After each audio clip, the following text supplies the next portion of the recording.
Video to show you how to deploy the Trelica Browser Helper to a Windows device using Microsoft Intune. So I'm in Intune now, and just to show you the device I'm going to deploy to. It is this one here on the list, and I've got that running as a virtual machine on a separate screen here. Okay, so to deploy an application, first of all, we go over to Apps on the left-hand side and choose Windows because we're going to deploy a Windows app, and I'm going to click Create up at the top. For the app type, it's very important you choose a Windows app Win32, so not line of business, but the Win32 app. And I'm going to click Select.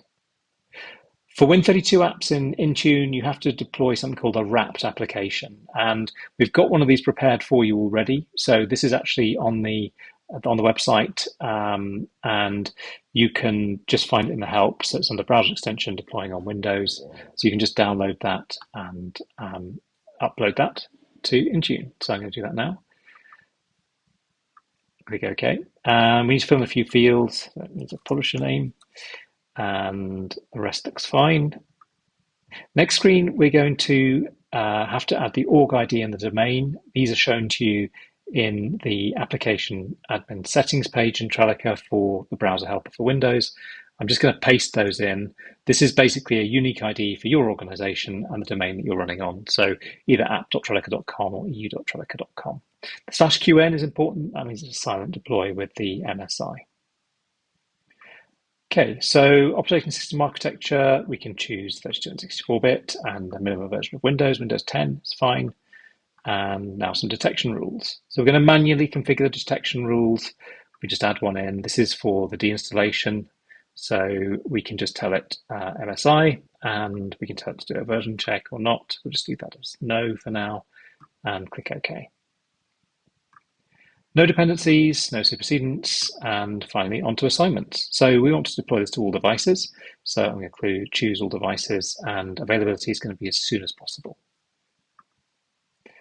All right, all ready to go. We can now just click Create. Now, Intune in the background is unpacking that file, reading information from it. It takes a few seconds typically for that to be processed, and yeah, now it's done. Just get a confirmation message up at the top. And I'm just going to refresh the browser page.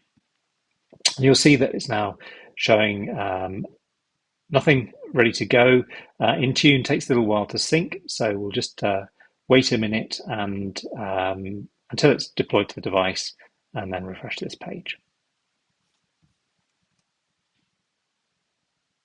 Okay, so Intune has now deployed the application to the device, and it's showing as installed. So if we go over to the virtual machine, you can we can have a see in the notifications. It did send a notification through to say it was installed successfully.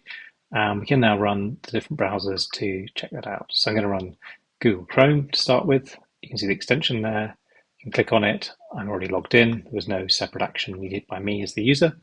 And now for Edge, same thing. Go up here, click on the browser, and all deployed.